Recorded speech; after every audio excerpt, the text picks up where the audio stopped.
Imagine a world where every single keystroke you make, every whispered secret shared online, every vital financial transaction, every email, every online purchase was completely transparent, laid bare for, anyone with a bit of technical savvy to see, steal, or alter. Terrifying, right? But what if I told you that right now, as you listen to this, there are invisible digital shields constantly at work, weaving complex mathematical patterns to protect your most sensitive information from that very nightmare? How do these intricate shields actually work? What are their hidden strengths? And maybe more importantly, what happens when they inevitably face new evolving threats? Welcome to the deep dive. Today, we're not just scratching the surface, we're really plunging into the fascinating and foundational world of cryptography. Our insights are drawn directly from the essential CompTIA Security Plus Guide to Network Security Fundamentals, 8th A&S by Mark Schiappa, specifically Module 3. This isn't merely about theoretical concepts you might, encounter in a textbook. This is about understanding the bedrock, the very architecture of our digital security. For anyone in MIS, CIS, or IT, especially those diving deep into fields like ethical hacking and network defense, a firm grasp of cryptography isn't just an asset. It's a non-negotiable skill that will directly protect your digital career and future. Yeah, and what's truly fascinating is how ubiquitous cryptography has become, often acting as a silent guardian in our lives without us even realizing it. From the moment you log into your university portal or complete a secure bank transaction to the protection of sensitive corporate data or even the integrity of a software update, cryptography is tirelessly working in the background. Our mission today is to demystify this absolutely critical area, ensuring you understand not just what cryptography is, but why it's so indispensable for securing modern electronic data systems. And this deep dive directly reflects the core tenets of a course like BCIS 4345, our Advanced Network Security and Ethical Hacking program at Tarleton State University's Dr. Sampak College of Business, where honestly a strong grasp of these concepts is absolutely fundamental to analyzing, implementing, evaluating, and maintaining robust security solutions. Right. So if you're passionate about protecting your digital career, staying ahead in the security game, and gaining those crucial insider tips that could, quite literally protect your future, then do us a favor, hit that like button, subscribe, and shoot this deep dive with your network. You won't want to miss the practical insights we'll unpack that are vital for today's cybersecurity landscape. Okay, let's unpack this core idea. Cryptography. When many of us hear that word, we might picture, secret agents, cloaks and daggers, or complex coded messages in spy thrillers. And while it certainly has its historical roots there, modern cryptography is so much more. At its core, it's the science, and maybe even an art, of transforming information into an unintelligible form while it's being transmitted or stored. The ultimate aim: to completely lock out anyone who isn't meant to see or understand your data. Think of it as like scrambling your data into an indecipherable mess that only the intended recipient can reliably unscramble. This transformation ensures that even if an attacker intercepts the data, they just can't make sense of it without the proper keys or methods. It's not just about privacy, it's really about control over who accesses your digital world. That's a great starting point, and it immediately brings us to an important distinction that's crucial for understanding how different data protection strategies operate. There's a subtle but really significant difference between steganography and cryptography. While both aim for secrecy, their approach to concealment is entirely different. You see, steganography is all about hiding the very existence of data. Imagine embedding a secret message within what appears to be an innocent-looking image file, maybe subtly altering pixel colors in a way invisible to the human eye, or even cleverly manipulating audio or video files to carry hidden information without anyone realizing there's anything unusual about the file itself. The goal is to make it seem as though no secret message exists at all. Cryptography, on the other hand, is about hiding the meaning of an openly visible message. You can clearly see the message, but it's deliberately rendered unreadable, just a jumbled mess of characters. Think of it with a simple analogy. Steganography is like hiding a treasure chest so well that no one even knows it exists in the room, maybe painting it to blend perfectly with the wall or burying it under the floorboards. Cryptography is like putting an incredibly complex, state-of-the-art lock on that treasure chest. Everyone can see the chest. Its presence isn't a secret, but only those with the correct key can open it and understand what's inside. Understanding this difference is vital for designing comprehensive security strategies. Sometimes you need to hide something's existence. Other times you just need to hide its meaning. Right, that makes sense. So, when we talk about these digital shields, what exactly are they protecting us from, and what benefits do they bring to our digital lives, especially for those of us in IT and cybersecurity? Cryptography isn't just a niche tool, is it? It's more like the foundational layer of security with multiple absolutely crucial benefits that directly relate to securing systems and data integrity. Let's break them down. First, and perhaps most intuitively, there's confidentiality. This is about keeping information private. With cryptography, only authorized users can see and understand the data. It's what ensures your private emails stay private, your sensitive corporate documents remain unreadable to competitors, and your personal health records are protected from prying eyes. It's kind of the digital equivalent of a soundproof room. Exactly. And that confidentiality is often just the beginning. Equally critical for ensuring trust in our digital interactions is integrity. This isn't about secrecy, but about assurance, really. Integrity ensures that data hasn't been tampered with or altered in any way, whether accidentally or maliciously. If even a single bit in a file changes, cryptography can detect it, immediately signaling that something is amiss. It's like a digital seal that breaks if the contents are disturbed, giving you instant confidence in the data's authenticity. Think about verifying a software update. You absolutely need to be sure no attacker injected malware, right? And beyond these, we have authenticity, which is all about verifying identity. In a world riddled with impersonation and phishing, you absolutely need to know who you're truly communicating with or whose data you're receiving.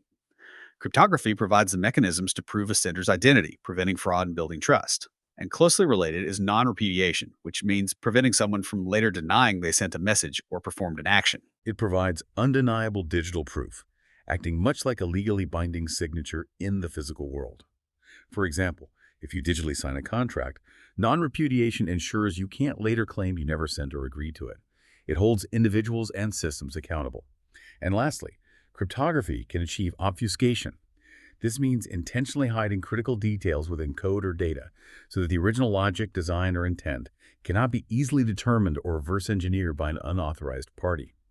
While it doesn't provide the same level of absolute secrecy as confidentiality, it adds a significant layer of difficulty for attackers. Protecting proprietary information, intellectual property, or complex system logic that you want to keep hidden from competitors or malicious actors.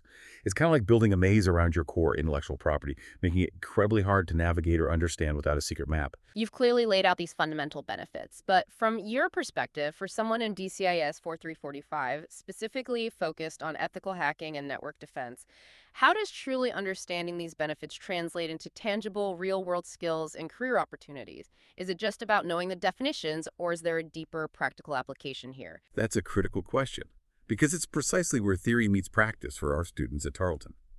Knowing these benefits isn't just about memorizing terms. It's about understanding the purpose and the impact of every single security control you implement. As a professional, you'll constantly be tasked with analyzing existing systems, designing new ones, evaluating vulnerabilities, and responding to incidents. Your ability to ensure confidentiality, integrity, authenticity, non-repudiation, and obfuscation through cryptographic means will be a direct measure of your competence in the field. This knowledge underpins everything from designing secure network architectures to auditing applications for vulnerabilities. It's foundational to adhering to critical data privacy regulations like the General Data Protection Regulation, GDPR in Europe, or the Health Insurance Portability and Accountability Act, HIAPA, in the United States, which mandates stringent protections for personal and health information. Without understanding these cryptographic benefits, you're essentially trying to build a secure house without knowing why you need strong walls or a reinforced roof. It gives you the why behind every how in cybersecurity. Okay, right. Here's where it gets really interesting. The engine room, if you will, of all this cryptographic magic. Cryptography relies on sophisticated mathematical recipes or procedures that we call algorithms. The CompTIA Security Plus Guide breaks these down into three primary categories that define how information is protected, each with its own unique strengths applications. They have hashing algorithms, symmetric encryption algorithm, and asymmetric encryption algorithms.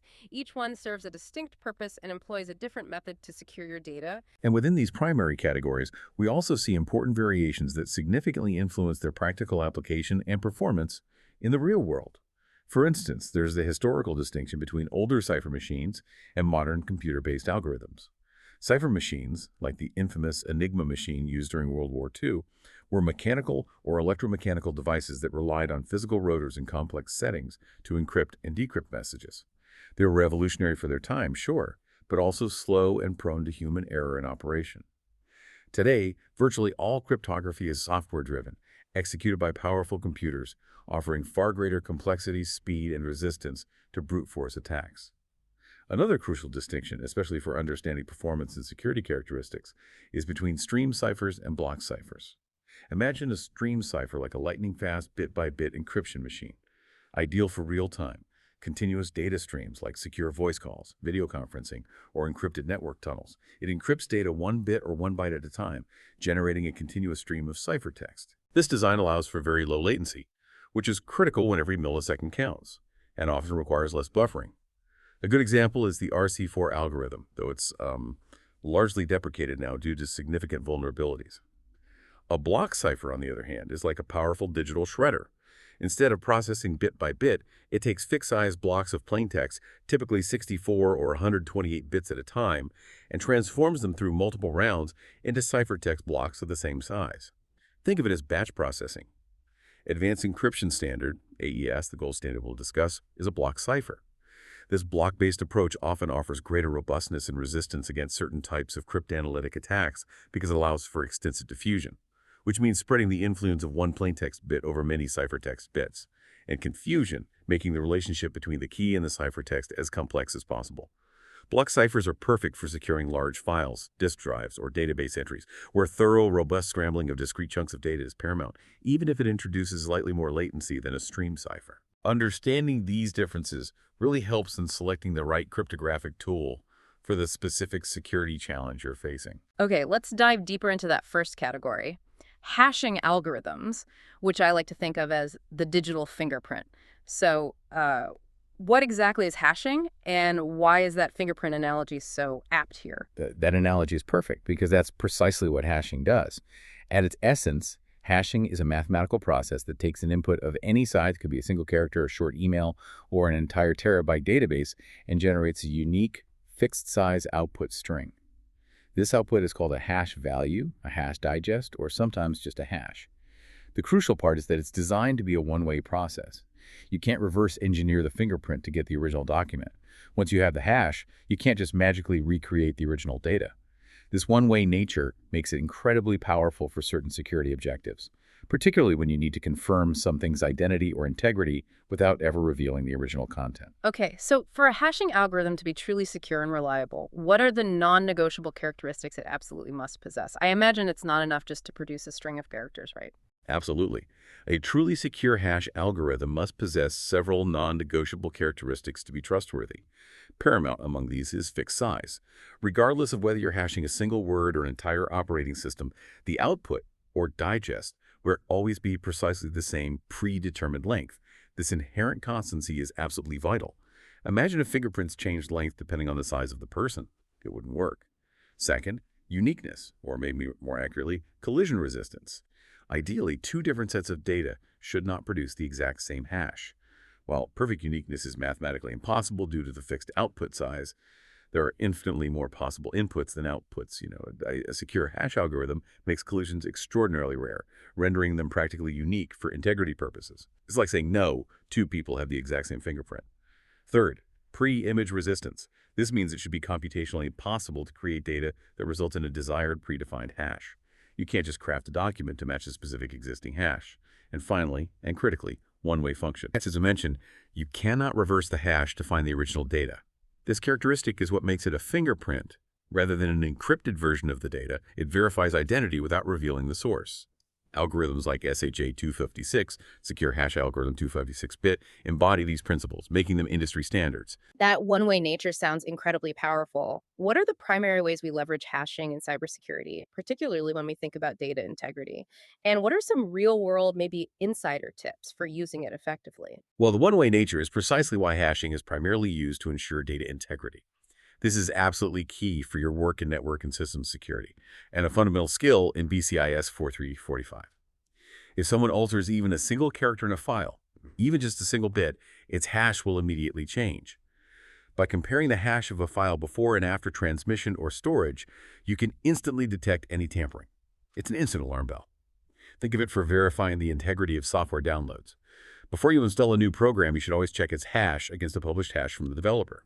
If they match, you can be reasonably sure the software hasn't been altered by an attacker or infected with malware. If they don't match, well, do not install it. Simple as that. Hashing is also fundamental for storing passwords securely. This is a crucial insider tip for anyone managing user accounts. Instead of storing actual passwords in a database, systems should always store their hashes.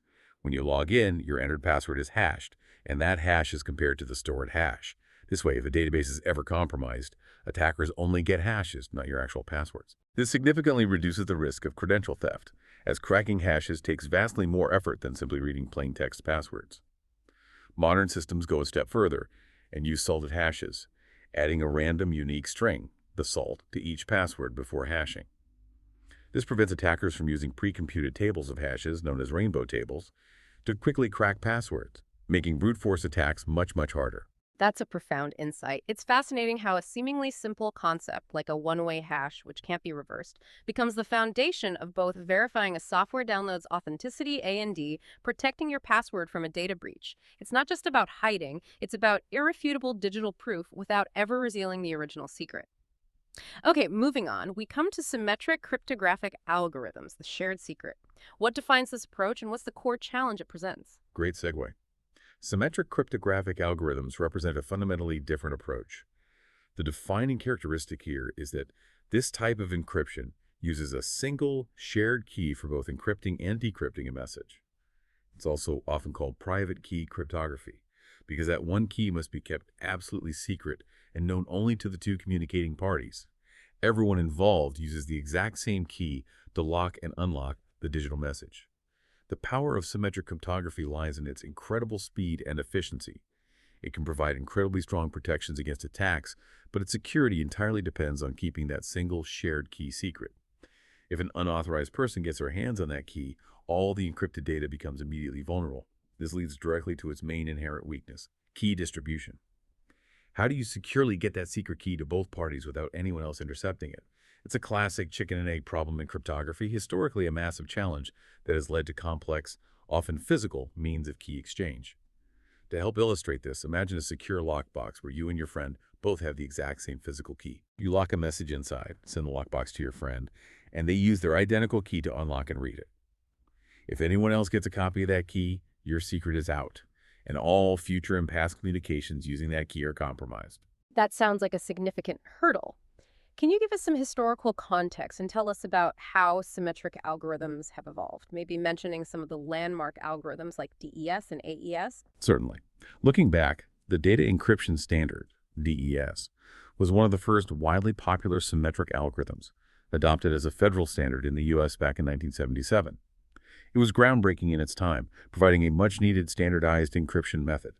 Crucially, though, its 56-bit key is no longer considered secure with modern computing power and has been broken multiple times, often in mere hours or even minutes. It should absolutely not be used for any new implementations today. Using DES in a modern system would be like using a flimsy padlock on a vault door. To address DES's vulnerabilities, 3DES, TrillDES, was designed as its successor. It uses 3 rounds of encryption instead of just one, essentially applying the DES algorithm 3 times in sequence, encrypt, decrypt, encrypt, for added strength. While it still has some legacy use in older financial systems and government applications, it is also being phased out due to its relatively slower performance compared to newer standards and, well, growing concerns about its eventual vulnerability to more powerful attacks. The modern standard, the absolute workhorse of symmetric encryption today, is the Advanced Encryption Standard, AES. Approved by the National Institute of Standards and Technology, NIST, a key U.S. government agency for technology standards. In late 2000, AES was developed as the replacement for DS and 3DS. It quickly became the industry standard due to its phenomenal combination of security and efficiency. AES operates on 128-bit blocks of plaintext, performing multiple rounds of byte substitution and rearrangement based on the key size chosen. Depending on the key length, which can be 128, 192, or 256 bits, AES performs a varying number of these complex rounds, 10, 12, or 14 rounds respectively, to thoroughly scramble the data. What's truly ingenious about AES is its engineered elegance. It achieves military-grade security with such efficiency that it rarely impacts your device's performance, making it the silent, ubiquitous guardian of our digital lives, often without us even realizing it's working. This efficiency is why it's the industry standard for securing everything from Wi-Fi networks, WPA2, the WPA3 uses AES, to file encryption, hard drive encryption like BitLocker, and web traffic, part of TLS SSL. You might also encounter other symmetric algorithms, such as the Rivest cipher RC family. For instance, RC4 was once popular for wireless security and SSL TLS, but it's now largely deprecated due to significant cryptographic vulnerabilities discovered over time, making it unsafe for current use. In contrast, algorithms like Blowfish, designed by Bruce Schneier, are still respected for their speed and strong security, especially for tasks like file encryption, though it often takes a backseat to AES for broad applicability. And Twofish, also from Schneier's team, offers a more complex multi-round structure, providing strong security with various key sizes, serving as a robust alternative where AES might not be the default choice or where diversity in algorithms is desired. So, if symmetric encryption is fast but has this major key distribution problem, how do we overcome that in a practical sense? That sounds like a significant bottleneck for a truly secure digital world, which leads us perfectly to our next category: asymmetric cryptographic algorithms, the public-private pair. Tell us about this dual key approach. That's precisely the challenge asymmetric cryptography elegantly solves. Also known as public key cryptography, this type uses two mathematically related keys instead of one. You have a public key, which, as the name suggests, is known to everyone and can be freely distributed. You can shout it from the rooftops if you want. Then there's the private key, which is known only to the owner of the key pair and kept absolutely secret. These two keys are unique, yet intricately linked. That's a fascinating concept. Two keys, one public, one private. How do these key pairs actually function in practice? What are the core principles that make them so powerful for both confidentiality and authenticity? There are several important principles that govern asymmetric cryptography, making it incredibly versatile. First, you always generate key pairs together. The public and private keys are mathematically linked in a way that's incredibly hard to reverse engineer. Second, the public key is primarily used to encrypt data that only the corresponding private key can decrypt. So if I want to send you a secret message, I encrypt it with your freely available public key, and only your private key can unlock it. No one else, not even me, can decrypt it once it's encrypted with your public key. The public key is also used to verify a digital signature, which is a real game changer for authenticity. Third, the private key is used to decrypt data that was encrypted with its corresponding public key. It's also used to create a digital signature, essentially proving that you were the one who sent or approved something. And here's where it gets truly clever. The encryption and decryption process can actually work in both directions, depending on your goal. If the goal is confidentiality, you encrypt with the recipient's public key. If the goal is authenticity and non-repudiation, you encrypt the hash of your message with your own private key to create a signature. To use our analogy again, think of your public key as a publicly visible mailbox slot where anyone can drop a letter, encrypt with public key. But only the person with a unique hidden key to the mailbox, your private key, can retrieve and read it.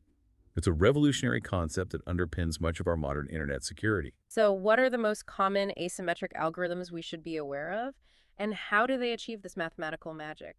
Especially thinking about computational efficiency. Well, the most common and widely implemented asymmetric algorithm is RSA, named after its inventors Rivest, Shamir, and Edelman.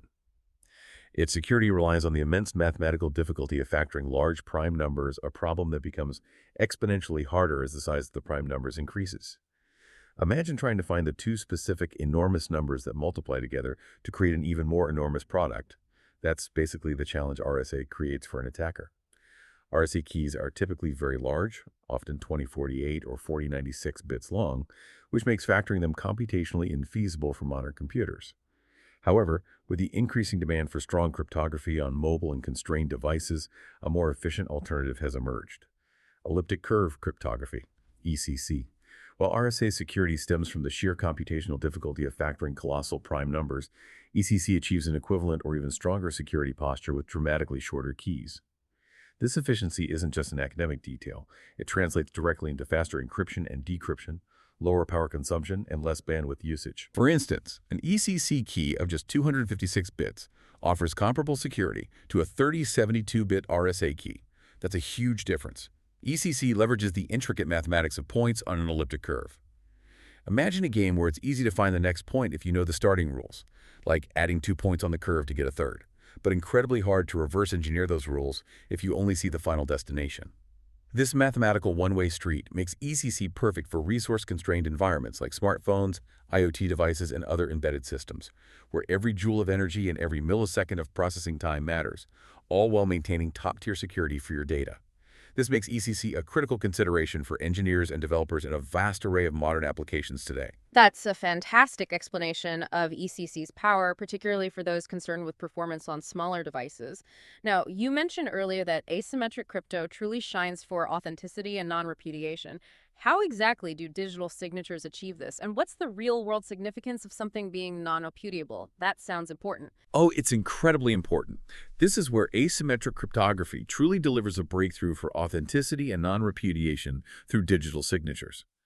A digital signature algorithm, DSA, allows a sender to sign a message or document using their private key. The process typically involves two main steps. First, the original message is hashed, creating that unique digital fingerprint we talked about. Second, that hash is then encrypted using the sender's private key. The combination of the original message and this encrypted hash is then sent to the recipient. The recipient can then use the sender's public key to do a few things. First, verify the sender's identity. By successfully decrypting the hash with the sender's public key, the recipient proves that only the sender's corresponding private key could have encrypted it.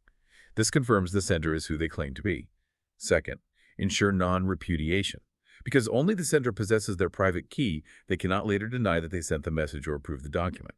It provides undeniable cryptographic proof of origin and intent. This is incredibly important in legal, financial, and contractual agreements in the digital realm, often acting as legally binding evidence. And third, prove the integrity of the message. After decrypting the sender's hash, the recipient independently hashes the received message. If this newly computed hash matches the decrypted hash from the sender, it proves that the message has not been altered in any way since it was signed. If even a single character was changed, the hashes wouldn't match and the signature verification would fail. Think of it like this. You publicly show a unique, complex stamp that only you could have pressed using your private key, proving your authorship and ensuring the document hasn't been altered.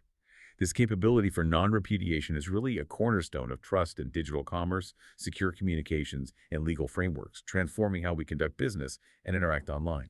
That's incredibly powerful for building trust. And you also mentioned that asymmetric crypto solves the key distribution problem for symmetric keys. How do these key exchange solutions like Diffie-Hellman actually work to set up a shared secret over an insecure channel? And what's this perfect forward secrecy thing? Right, that's the truly ingenious part. Asymmetric cryptography provides crucial key exchange solutions, effectively solving the key distribution problem inherent in symmetric encryption. Techniques like Diffie-Hellman, DH, Diffie-Hellman ephemeral, DHE, and elliptic curve Diffie-Hellman, ECDH, allow two parties to securely establish a shared secret, which is then used as a symmetric key over an insecure communication channel, like the public internet. The magic is that they never actually transmit the secret key itself. Instead, they exchange public information based on mathematical problems, like the discrete logarithm problem, that are hard to solve. Through a series of calculations, both parties independently arrive at the same shared secret key without anyone eavesdropping being able to deduce it, even if they intercepted all the public exchanges. It's quite clever math. For instance, in a typical web browser connection, your browser and the website server use DH or ECDH to negotiate and create a unique symmetric key for that specific session. This session key is then used for the much faster bulk encryption of all data transferred during your visit, using AES, for example. A significant advancement in this area and a crucial security feature is perfect forward secrecy. This ensures that if a long-term private key, for example, a server's primary private key for its digital certificate, is compromised at some point in the future, past session keys, those temporary symmetric keys used for previous individual communications, remain secure. Each new session uses a new temporary ephemeral key generated on the fly. This means that a breach of one key doesn't compromise an entire history of communications, providing an incredibly robust layer of privacy protection. It's pretty much a gold standard in modern secure communication protocols like TLS, Transport Layer Security. Okay, this detailed understanding of symmetric and asymmetric algorithms is clearly fundamental. For a student in BCIS 4345 focusing on network and system security, what's the practical takeaway here? How do they leverage this knowledge when they're, implementing or configuring security measures in the real world? The practical takeaway is that this isn't just theory for a course, it's the toolkit you'll use daily. When you're tasked with implementing and configuring security measures, you need to know when to apply the incredible speed and efficiency of AES for bulk data encryption, say, encrypting large files or network traffic. versus leveraging the identity verification and key exchange power of RSA or ECC for digital signatures or setting up secure communication channels. This knowledge underpins everything from setting up secure virtual private networks, VPNs, to properly configuring web traffic with TLS SSL certificates, to encrypting sensitive data within massive databases. It's not just about knowing what these algorithms are, but how and when to apply them strategically to build truly robust, layered security defenses. It's about being a security architect, not just an operator, really. So, we've covered the what and the how of cryptographic algorithms. Now let's explore the where. How do we actually use all this cryptographic magic in our day-to-day digital lives and professional systems? It's applied to everything from individual files to entire hard drives, mobile devices, and even the very backbone of new technologies like blockchain. It's truly pervasive, securing almost every aspect of our digital world. Let's start with software encryption, the OS and application layer. This is where you see cryptography protecting individual files, entire file systems, or even whole disk drives, often integrated directly into the operating system or specific applications.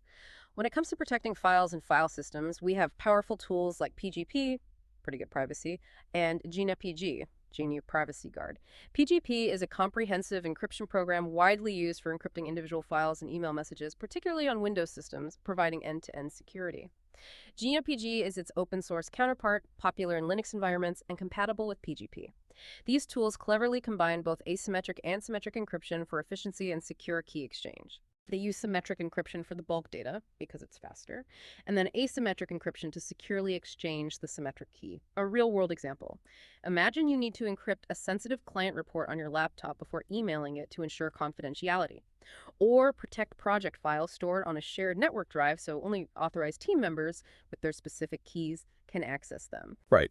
And within the operating system itself, for Microsoft Windows users, there's the Encrypting File System, EFS. This is tightly integrated with the Windows NTFS, new technology file system, making file encryption and decryption pretty much transparent to the user.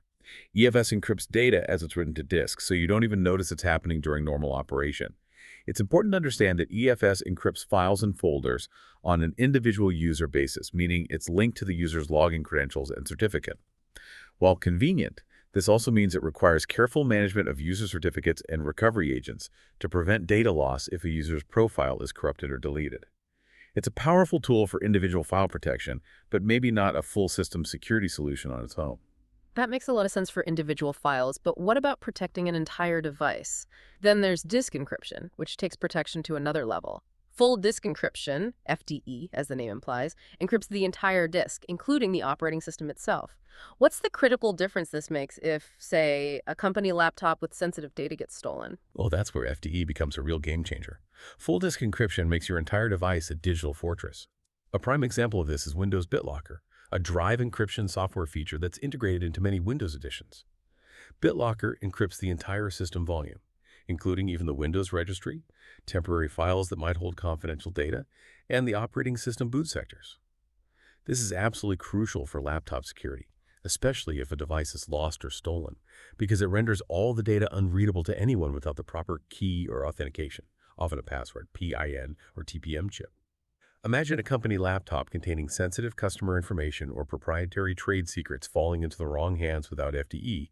That's a massive data breach waiting to happen.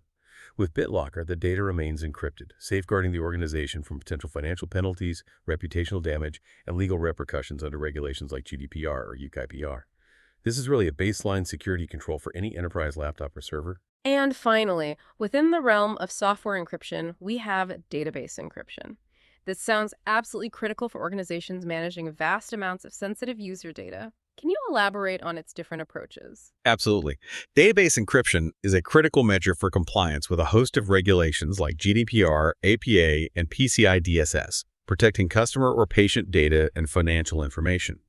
There are a few key approaches. You can implement full disk encryption on the server hosting the database, which, as we discussed, encrypts the entire storage volume and requires a key upon server access. This protects against physical theft of the drives, but doesn't protect data if the database application itself is compromised while running. For more granular control and protection within the database, even if the server is running, there's column-level encryption. This method encrypts only specific, sensitive columns within a database, leaving less sensitive data in plain text. This is often used to protect highly sensitive, personally identifiable information, PII, like credit card numbers, social security numbers, medical record numbers, or other sensitive customer data. The advantage is that access to unencrypted sensitive data is restricted to authorized applications or users, even if the database administrator can see other non-sensitive columns. This is a critical defense for data privacy, ensuring that even if the database is accessed by an unauthorized party through an application vulnerability, the most critical data remains encrypted and unusable without a separate, specific key. It's a fundamental component of data integrity and confidentiality for any organization. While software encryption is powerful, you've hinted that it can have its limitations, especially vulnerabilities in the application layer or operating system. So, where does hardware encryption step in, and why is it often considered a more robust solution? You've hit on a critical point there. Software encryption, while powerful, can indeed suffer from vulnerabilities in the application layer or the operating system itself. If the OS is compromised, the software encryption might be bypassed. This is where hardware encryption steps in, offering a more robust, often faster, and crucially, more tamper-resistant solution. Why hardware? Because it executes cryptographic operations in a physically secure, dedicated environment, making it much harder for software-based attacks to compromise the keys or the encryption process. It's a layer of security that's literally hardwired into the device, you could say. Consider USB devices, for example. They are a notorious source of data leakage, frequently lost or stolen. A standard USB flash drive holds data in plain text, making any lost drive an instant data breach risk. But hardware-encrypted USB drives automatically encrypt data as it's written to them, unlike standard drives. These drives have dedicated cryptographic chips that handle the encryption process, often requiring a password or biometric authentication on the device itself before any data can be accessed. This offers a vital layer of protection against loss or theft, ensuring that if the drive falls into the wrong hands, the data remains unreadable. Similarly, self-encrypting drives, SEDs, like their hardware-encrypted USB counterparts, automatically encrypt all data stored on them directly at the drive level. These drives manage the encryption process and keys internally, transparently to the user, and without relying on the operating system for encryption. They boot faster and reduce the CPU overhead for the main system. Crucially, SEDs can even perform a cryptographic erase if authentication fails or if the drive is being decommissioned. This isn't just formatting. It's cryptographically destroying the encryption key, which renders all the encrypted data on the drive permanently indecipherable and irrecoverable, making secure data disposal incredibly efficient. This is a significant advantage for data protection and compliance. That's a huge step up in physical security. But for the highest security applications, what about solutions like HSMs and TPMs? What role do these specialized hardware components play in safeguarding critical cryptographic processes and keys? All right. For even higher security and integrity applications, we turn to devices like hardware security modules, HSMs, and trusted platform modules, TPMs. An HSM is a dedicated, secure cryptographic processor, often an external appliance, specifically designed to generate, store, and manage cryptographic keys. HSMs are like the Fort Knox for digital keys. They include onboard key generators that ensure true randomness, highly secure, tamper-resistant key storage, and can significantly accelerate both symmetric and asymmetric encryption operations. They are used in environments demanding the highest levels of security and regulatory compliance, such as for generating and protecting the root keys of certificate authorities, CAs, which are crucial for the trust infrastructure of the internet, verifying website certificates for HTTPS. They're also widely used in financial institutions for transaction processing and for protecting sensitive data in large cloud environments. Then there's the Trusted Execution Environment, TE, which is a secure, isolated area within a CPU or a microcontroller. It's a hardware-enforced environment where code can execute and data can be stored in a highly protected manner, entirely isolated from the main operating system and its potential vulnerabilities. Think of it as a small, secure vault within the processor itself. This allows sensitive operations, like biometric authentication or cryptographic key operations, to be performed in an environment much more resistant to software-based attacks. And finally, the Trusted Platform Module, TPM, is a chip specifically designed to reside on the motherboard of a computer. It provides cryptographic services, including a true random number generator, which is absolutely essential for strong key creation. What's particularly powerful about a TPM is its ability to measure and test key components during computer startup, before the operating system even fully loads.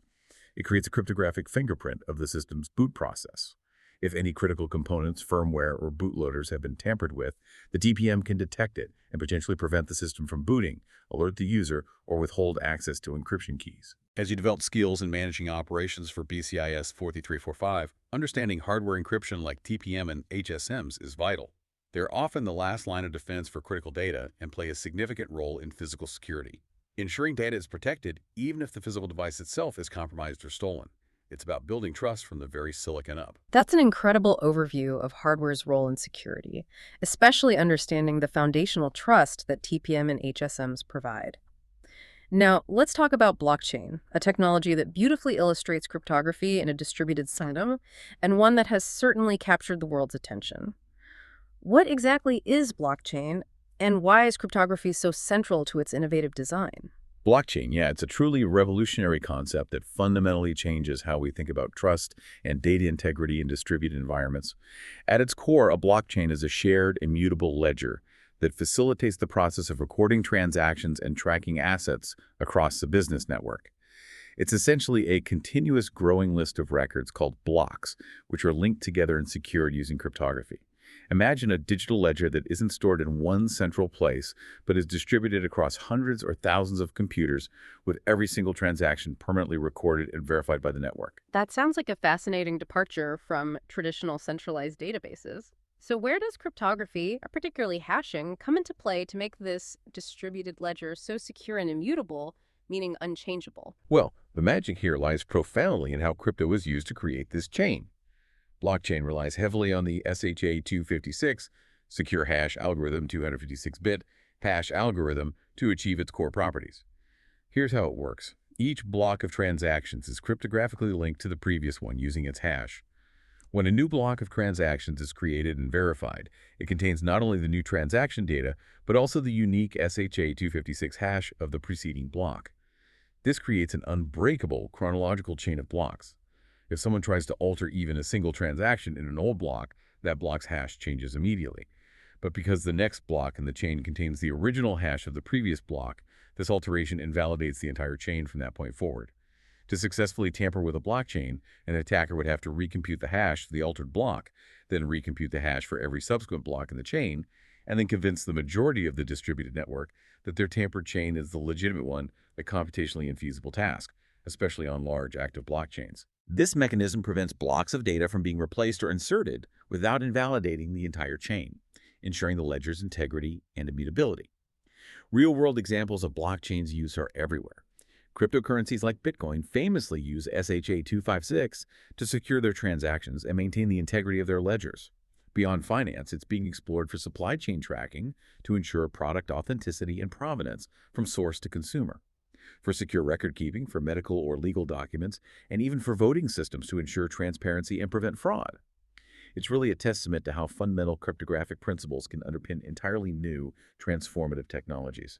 And what's truly exciting is how understanding blockchain brings together so many of the practical skills we emphasize in BCIS 4345. It's a real-world masterclass in securing systems, ensuring data integrity, understanding governance, in a broader sense of distributed trust, implementing advanced encryption methods, and even managing operations in a new paradigm. It shows you exactly how these theories translate into powerful distributed security solutions that will reshape industries.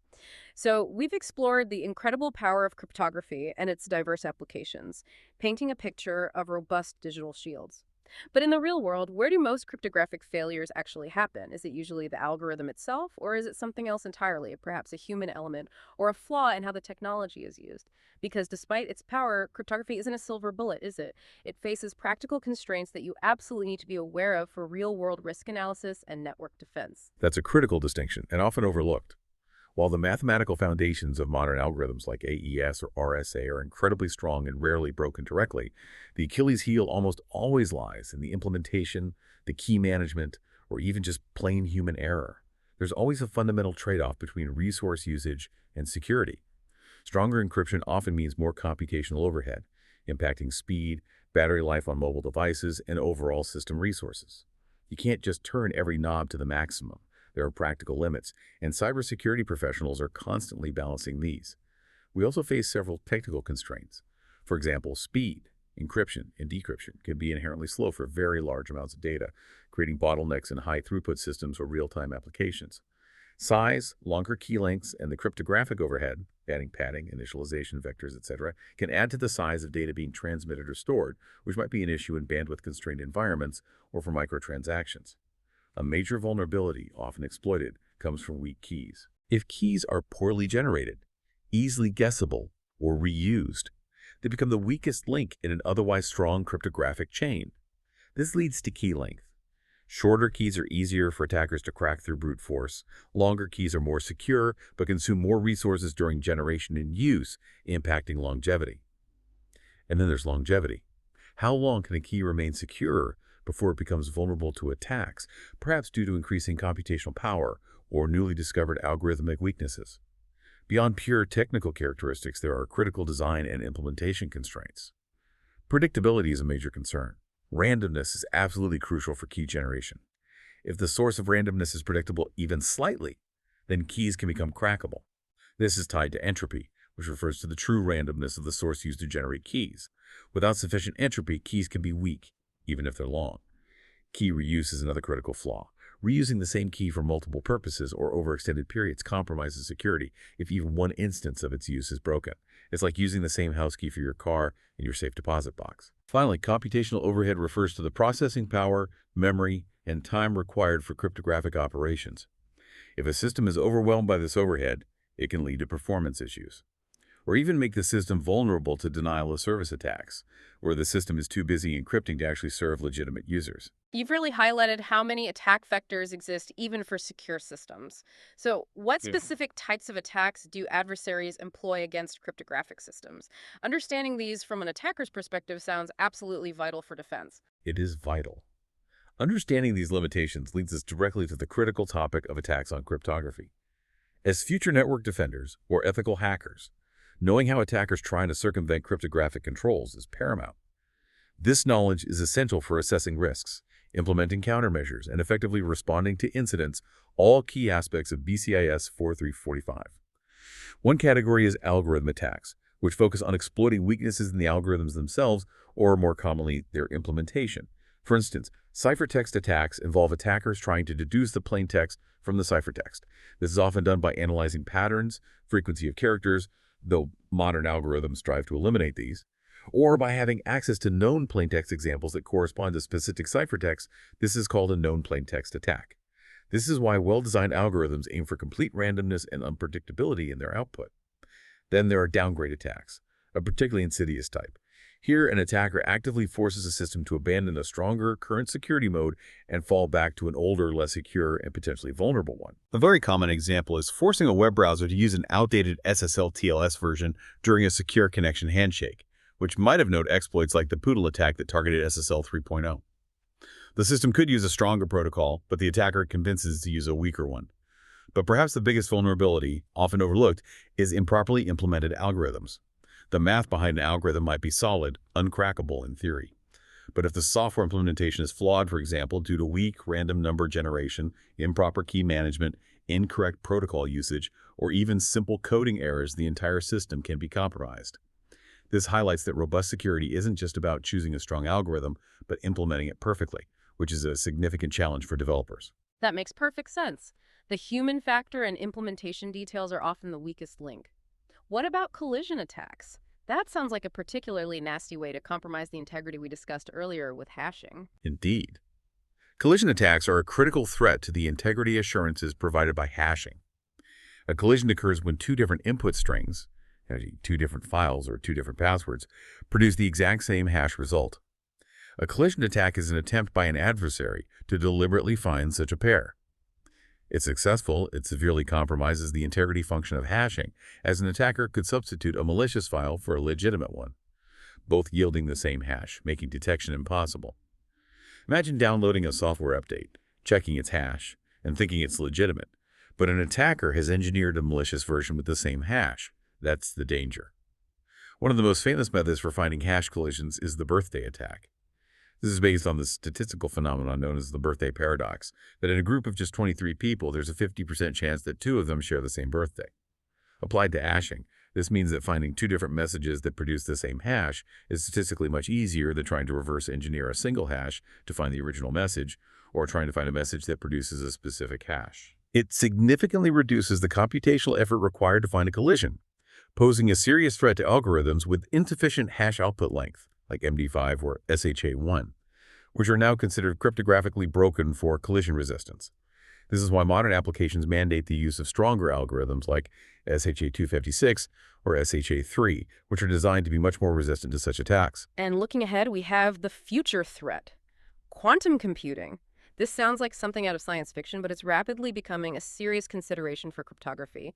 What is quantum computing, and why does it pose such a profound threat to our current encryption methods? This is truly on the bleeding edge, and it's a critical area for anyone looking at future trends in cybersecurity. Modern computers rely on binary bits, which can have a value of either 0 or 1. Quantum computing, however, relies on qubits, which use principles of quantum physics like superposition and entanglement to exist as 0, 1, or both at the same time. This allows a single qubit to carry out two separate streams of calculations simultaneously. When you scale this up to many entangled qubits, it leads to massive parallel calculations, enabling exponential speedups for specific types of problem that are intractable for classical computers. This computational leap has the potential to fundamentally break many of our current encryption methods. For instance, Shor's algorithm, a quantum algorithm, could efficiently factor large prime numbers, effectively rendering RSA and ECC, the bedrock of our asymmetric encryption for key exchange and digital signatures, vulnerable and crackable in polynomial time. Similarly, Grover's algorithm could significantly speed up brute force attacks on symmetric encryption keys, effectively having the security strength of current AES keys. A 256-bit AES key, which currently offers virtually unbreakable security, might effectively become only as strong as a 128-bit key in terms of quantum attack resistance. Wow, that sounds like a complete cryptographic apocalypse for our current systems. What's the current state of quantum computing, and is there any hope on the horizon for post-quantum cryptography? Well, while quantum computers are incredibly fast for specific problems, they're also very delicate, sensitive to environmental interference and prone to faults, making them difficult to build and operate reliably at scale right now. We're still in the noisy intermediate scale quantum or NISQ era. However, the progress is rapid, and the potential threat for the long-term security of sensitive data is very real. Data encrypted today could potentially be decrypted in the future by a powerful quantum computer, a concept known as harvest now, decrypt later. Interestingly, quantum physics also offers a potential solution. One category of quantum cryptography is quantum communication or quantum key distribution, QKD. Here, since any attempt at eavesdropping changes the physical nature of the quantum information being transmitted, users in a quantum communication exchange can immediately detect if someone is listening in. This built-in eavesdropper detection is a fascinating aspect, offering theoretically unbreakable key exchange. The critical work happening today, however, is in post-quantum cryptography, PQC. The race is on, led by organizations like NIST to develop new cryptographic algorithms that are specifically designed to be secure against attacks from future, fully realized quantum computers. These are entirely new mathematical approaches, such as lattice-based cryptography, code-based cryptography, and hash-based signatures that rely on mathematical problems that are still hard for even quantum computers to solve. This is a crucial area for future trends in cybersecurity, as organizations prepare for this potential paradigm shift to ensure the longevity of their digital security. Yeah, and this discussion on cryptographic limitations and attacks directly addresses the BCIS 4345 learning outcomes for understanding risks, conducting assessments, and monitoring and responding to incidents. As future cybersecurity professionals, you need to be able to identify these vulnerabilities, understand the attack vectors, and design resilient systems, always keeping in mind the trade-offs. The emergence of quantum computing really highlights the importance of keeping an eye on future trends, continually updating your knowledge, and embracing lifelong learning in this incredibly dynamic field. The threats evolve, and so must our defenses. We've covered a lot of ground today, from defining cryptography and distinguishing its role from steganography, to exploring the three core algorithm types: hashing for integrity, symmetric for speed and bulk encryption, and asymmetric for identity and secure key exchange. We've seen how these fundamental building blocks are applied in countless ways, from securing individual files and entire hard drives with software and hardware encryption to underpinning distributed ledgers like the blockchain. Most importantly, we've highlighted the crucial limitations and the cunning attacks that constantly challenge cryptography, including the looming potential of quantum computing, pushing the boundaries of what we thought was secure. This deep dive into Module 3 of the CompTIA Security Plus Guide has been all about giving you the foundational knowledge to secure our continuously evolving digital world. And host, remember that terrifying thought we opened with all your digital secrets being exposed? Cryptography is the robust, albeit imperfect, answer to that fear. It's the silent protector that allows our digital society to function, securing everything from your online banking and personal communications to critical national infrastructure. But it's a battle that requires constant vigilance, continuous innovation, and a deep understanding of its strengths and weaknesses, which is precisely what we aim to foster in our Advanced Network Security and Ethical Hacking Program, BCIS 4345. The fight for digital security is dynamic and never truly over. Absolutely. So if you found this deep dive valuable and want to empower your own career in cybersecurity, do us a favor. Like, subscribe, and share this episode with your colleagues and friends. Your support helps us bring more critical knowledge and insider tips straight to you, helping us all build a more secure digital future. And consider this. As our computational power grows exponentially and entirely new attack vectors emerge perhaps from AI-driven cryptanalysis or breakthroughs in quantum entanglement, what new vulnerabilities might arise in seemingly unbreakable cryptographic systems? And how will we, as the next generation of cybersecurity professionals, adapt and innovate to protect what matters most in that ever-shifting landscape? Stay connected, stay secure. Until next time, keep your network strong, your data protected, and your curiosity alive.